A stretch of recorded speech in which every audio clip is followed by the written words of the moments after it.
Hey guys, welcome back to Empowered with Elena. It has been a while since I recorded a video, so I'm really excited to get back to it.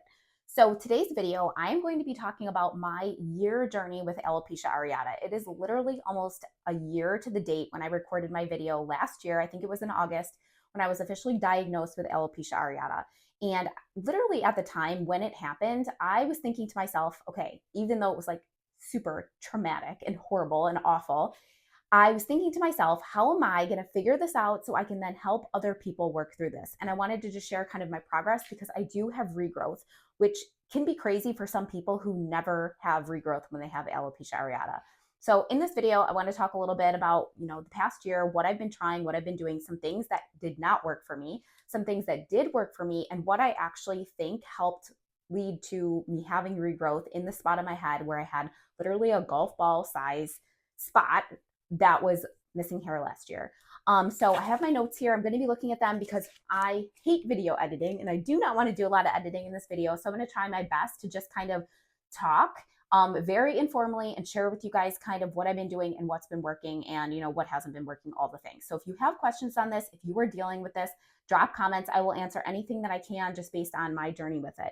So last year, like I said, it was around August. June, July timeframe, I've been doing a ton of traveling. I had just gone through a very challenging time with my daughter. I was going through a lot of challenges in my marriage. My daughter had just received a diagnosis for a behavioral disorder, and we were like really like fully in that. And after a couple of weeks of going through like all the things, my sister and my daughter had pointed out to me that I had a bald spot in my head. And I had said to both of them, I was like, no, I don't. What are you guys talking about? Because my whole family, all the women in my family have like this spot, this line down the back of our head. It's not a bald spot, it's just our hair parts where you can see the scalp. And I assumed that they were talking about that. I'm like, you guys, we all have that. Like, it's not a bald spot. So a couple weeks went by and they mentioned it again. And I was like, oh my God. So I went and took a look. Sure enough, I had a golf ball sized bald spot in the back of my head on this side. And it was big.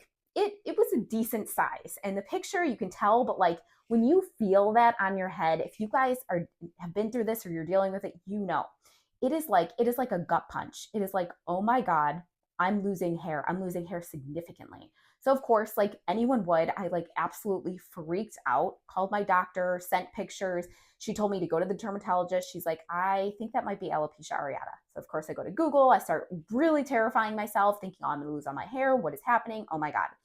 So I go to the dermatologist, they confirm, they diagnose me with alopecia areata. If you're watching this video, you probably know what that is, but it's an autoimmune condition. And what's said is that your immune system basically is attacking your hair follicles. It is said to be a disorder, a disease that basically you have for the rest of your life. And ironically, when I went and I saw the dermatologist, they had asked me, has this ever happened before? And at first I went to say no, and then I'm like, wait a second. I've lost hair throughout my whole life. It's just never been this much. Because I remember, because I've always straightened my hair since I've been in middle school. And there would be times I'd be straightening my hair and I'd have just like a chunk sticking out the side that I would find like under some of the layers. And I just figured it was like breakage, but then I realized it probably wasn't breakage because it was like a decent sized chunk of hair that was sticking out. I just never paid attention to it because it wasn't that much hair. I probably should have. Also, years back, there was a point where my mom had pointed out that I had like some balding going on in the front of my head. I never paid attention to it. I just kept living my life. So if I would have paid attention to it, I may have found this a little bit earlier. But that was kind of my story. That was my diagnosis. I had probably a month to 2 months where I was just like in almost a depression because of it. I love my hair. I take my hair like so seriously. I've always taken such good care of it. When I was younger, I had really, really curly, thick, big hair. And my goal in life was to get it straight and shiny and soft. Like I got it. So then when I started losing it, I was like, it was just horrible for me. And anybody who's going through this, any health scare, any health issue any of us have ever had, it's really hard. It's really hard because you also kind of feel like out of control in your body. Like, what is happening? What am I doing? I'm also someone who eats very healthy. I work out. I do all of the right things. So also when I found out something like this was happening, I'm like, what's wrong with me? Like, how could this be happening when I do all of the right things? So it's been a year and I have significant regrowth in my spot. As you guys can see here, it is so exciting. It is so exciting. Huge difference, but I want to kind of talk about from how I got here. So right after I was diagnosed, my spot actually expanded, and my doctor and the dermatologist has said that. They said, you will probably see more hair loss. You will see it get worse before it gets better. And I was like, well, maybe that won't happen to me. Maybe it'll just like cover up and it'll go away really quick. No. Week after week, month after month, I started to see it expand and expand. And the way that I knew this was because I part my hair and I straighten it. And when I first had it, you couldn't really see it. Like I'd have to move my hair for you to see it. The wind would have to blow. After a while, you could start to see it from even the top of my head. So I could tell it was getting bigger and bigger. And honestly, after a while, like I really just tried not to look at it because I didn't want to obsess about it. I knew it was something on my head and it was there and I could do all the things that I could do, but obsessing wasn't going to help me. So I'll kind of work that into some of the things that I feel like did help me actually get this regrowth, because I am just like so beyond grateful and just so happy I have it. And I want to share with you guys some of the things that I think were helpful. So, I tried a lot of things that didn't work. I tried all the things that you find in Google, you find on TikTok. TikTok, oh my gosh, I watched so many videos and I tried a lot of things that didn't work. So the things that I tried that didn't work were there were tons of oils that were like oregano and rosemary. The reviews looked awesome. The testimonials looked awesome. They were literally like just oil with oregano, rosemary. I'm not even sure what else is in it. I tried tons of those things. I would rub it all over my spot. And I did it for months and I didn't see a difference. Now, I'm not saying any of these things that I'm saying that didn't work for me, it doesn't mean that they won't work for you. They just did not, I didn't see direct results from them. And the other thing that I want to say here too is it's very hard with something like this because it's likely a cumulative result of things you have been doing and, for consecutive months. So the things that I think led to it are the ones that I had been doing right around that time really consistently and still am doing, versus some of the things I tried in the beginning and like didn't stick with because I didn't see a result. But it doesn't mean that maybe some part of what I was doing had helped, but I don't think that these made a significant difference. The second thing that didn't help me is someone had recommended, it was like a biotin collagen supplement off of, I think I got it off of Amazon. There was a liquid one and there was a pill form. And I tried both of those, and neither of those I don't think made a difference for me. I don't think collagen, powdered collagen or the liquid collagen really helped at all. I've been using collagen forever. So I was kind of like, well, if it's collagen, then I lost it while I was taking collagen. So I don't think collagen is going to help me. And there's a whole group of people who believe nothing that we consume or apply topically will help with alopecia areata. And I have to say, I disagree, only because of the results that I have found. So you will find that if you are doing research, and even if you're watching this video and you're like, no, it's autoimmune, like there's nothing you can apply topically that will help. I'm just going to say these are things that I've been doing that I have found that have helped. So I don't know, maybe that's true, maybe it's not, but for me, it has made a difference. Also, castor oil. People swear that helps with hair growth. And I think I tried something called Botana oil. None of those things really helped with anything. And I will add too, I also lost my eyelashes. So not only was I so upset about my hair, but I also love eyelashes. Like if I wear no other makeup, I want my eyelashes to be loaded with mascara. Well, I was down to like 3 eyelashes on each eye. I mean, I had like none, and I don't even have a picture because I was so sad. I was so sad that I had no eyelashes, but I used to coat those things in castor oil. No difference. Did not help at all. So now I want to talk about, I have a long list of things that I do feel like played into what was really helpful for me. Some of them were lifestyle changes, but then some of them were actual products, which I'll share with you guys. I'll put it in the comments too. If you have questions on any of those, let me know. So I think the biggest thing, and some of these things I'm going to share, you probably have not heard in any other videos about alopecia areata, because some of them are very, very mindset heavy. Some of them are even almost like a little bit spiritual, and you can take them or leave them. But I do think they all played into the success and me actually getting some of my hair to grow back with alopecia areata, which doesn't always happen. So I think the biggest thing for me was stress. I think understanding and believing and actually acknowledging that I was stressed to the max, and then I had to do something about it. And honestly, if I'm being completely honest, I think that is why I ended up having the hair loss, because it had been years coming where my body was trying to tell me, you're doing too much, you're stressed, you need to slow down, and I wasn't listening. So many different things had happened. Like I was having aches and pains in weird places, and I have gained a bunch of weight, even though I have like this super healthy lifestyle right around my midsection, cortisol weight. So many things had been happening, like weird injuries at the gym, and like just feeling really lightheaded and exhausted all the time. Like adrenal burnout type symptoms, if you're familiar with that. And I just ignored it for years and years and years. And I think this was my body and the universe's way of saying, like, Elena, you need to pay attention. And they knew that if my hair came out of my head, I would pay attention. So I think that was probably the number one thing, is I was like, okay, no more messing around. I need to get a handle on my stress. And I did a couple of things that I think were the most helpful for me is, yeah, you can always look at like what are the stressors in your life and what you eliminate, but many times there aren't things that you can actually just like pluck out of your life. For me, I had two really big ones. One was my daughter's behavior. At the time, we were dealing with like massive behavioral outbursts, and I was like massively stressed about it. And the other thing was, I was in a relationship where we were just dealing with a lot of tension and stress there. And then I had some changes in my career. So I think those are three really big ones for me. I also had moved like 3 times in 3 years. So for me, my recommendation would be if they're not things that you can just remove out of your life, you have got to decide that you're going to change the way you're thinking about them. And that is what I had to do because I knew in that moment I could not continue as I was and probably not lose my entire head of hair or have other things continue to happen throughout my body. So I had to start taking it seriously and I had to decide I am not going to stress myself out as much as I am right now about these circumstances that I can't control. So the number one thing is I had to decide to change my thinking around it. Yes, I could change a lot of other things I was doing. I could change maybe some of the circumstances, some I couldn't. So I had to change the way that I was thinking. The second thing that I did is I started getting very, very serious about my sleep. Before, it was like if I had something come up, I was like, I just won't sleep tonight. I'll go to bed late tonight. I'll just get up really early tomorrow morning and do it. That was done. I had to cut that out. I had to get really, really clear on my priorities and my time so I could make sure that I got myself to bed at a decent time. And I had to really create a really good routine for myself to relax and unwind before bed because that was really a struggle for me too. Something that I use a lot, I'm doing another video talking about a little bit more about sleep, are these rollers, Calming Deep Sleep as well as Vagus Synergy Support. They're both from Roa Casa, which is an awesome, amazing, natural, organic company. Look them up. They're incredible. There's no affiliate link or anything for that.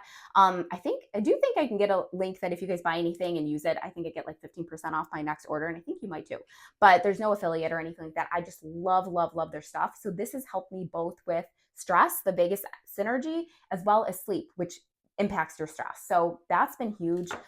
So focusing really on my sleep and then also kind of figuring out like, what can I do in those situations that I was talking about that I was really, really struggling with? So one, with my daughter, we continued to look for support. I continued to read different books on it. And I eventually put kind of a process, a plan in place that did end up working for us. And we were able to alleviate some of the behaviors, but I think that only happened because I decided that I was going to start thinking differently about it. When it came to my marriage, which was also a major stressor for me at the time, I had to start thinking about what I wanted to do in that situation. And we're a year later now, and I actually am not in that marriage anymore. So I do think that all of those things impacted my hair growth because stress triggers autoimmune conditions, and alopecia areata is an autoimmune condition. So I don't think that there is anything that you should take more seriously than how stressed you are and looking at what can I do about this.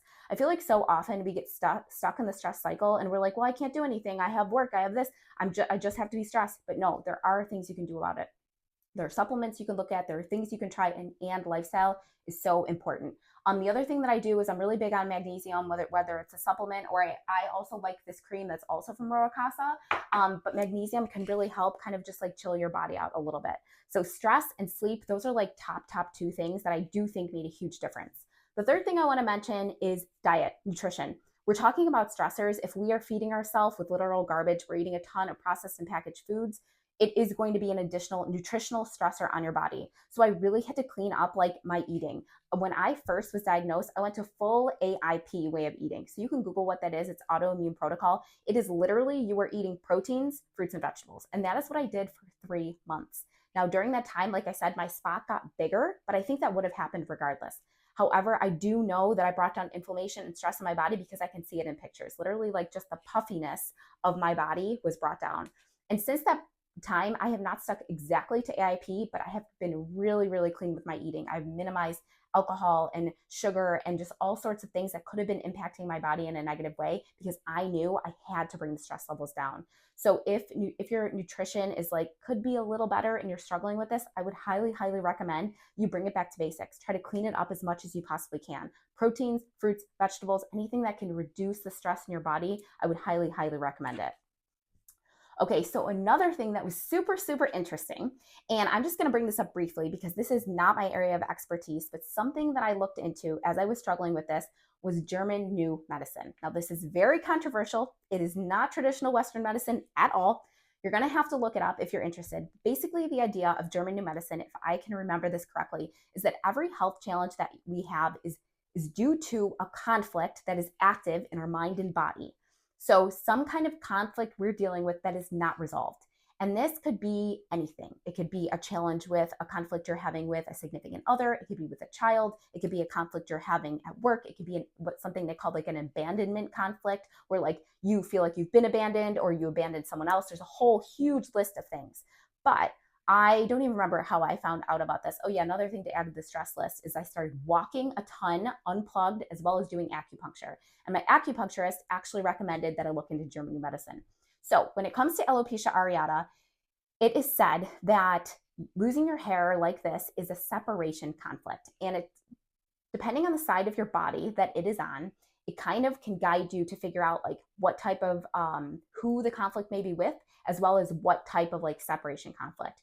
But what a separation conflict is that you either want to be separated from someone or you are separated from someone and you don't want to be. And this is all up to like our own interpretation. So this could mean a variety of things for each person. But the second that I heard that, I knew exactly what that was for me. And the situation I was dealing with was both things, like I mentioned, my daughter and my husband. My daughter, I felt like we were extremely separated because we were dealing with these behavioral challenges. I was struggling with it. I was separating myself from her because of it.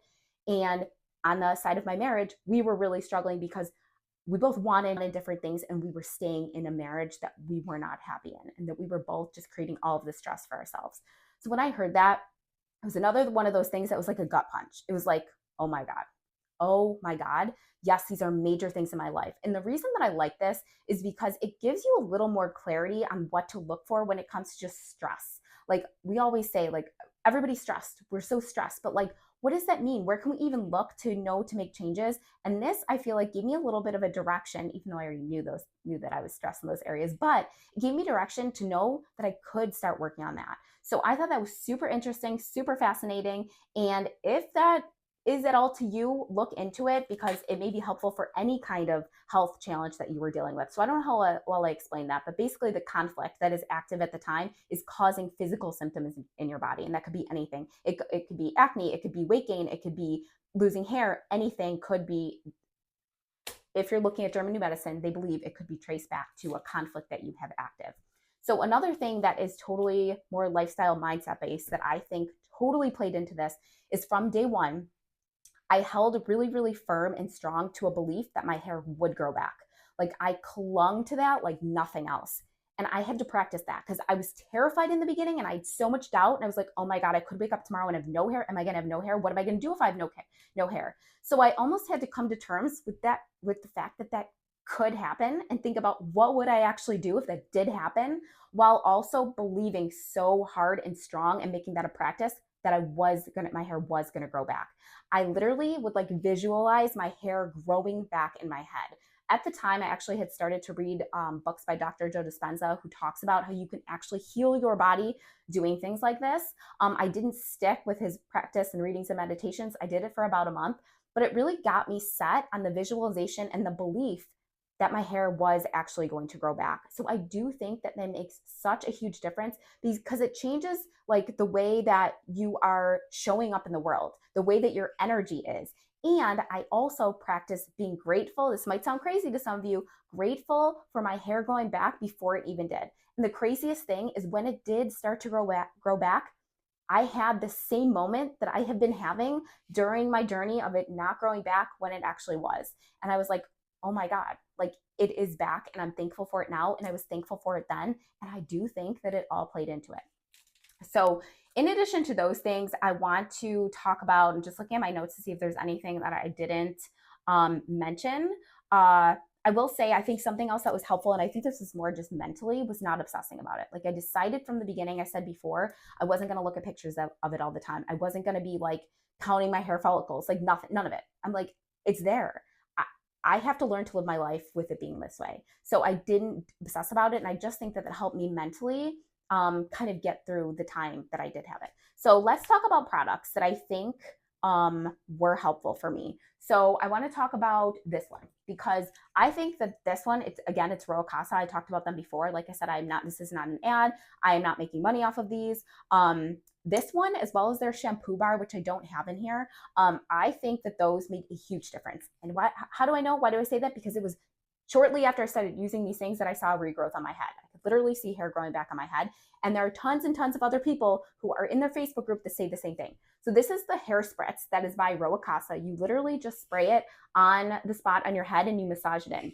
Now, the ingredients are kind of similar to those oils that I was saying I didn't feel like worked. However, this one is not like an oily serum. It's a totally different kind of like formula. And my sister, when she told me about this, I'm like, I have been trying oils with rosemary and oregano and they haven't been working. And she's like, try this. It's totally different. She had a different type of hair loss after having a baby. And she said it was making a big difference for her. So I'm like, you know what, I'll try it, whatever. The first ingredient in this is witch hazel, and then it does have rosemary, cedarwood, lavender, and tea tree. I don't know if it's the quality of the oils. I do not know, but you guys, this stuff like really, really, really works. So I use it.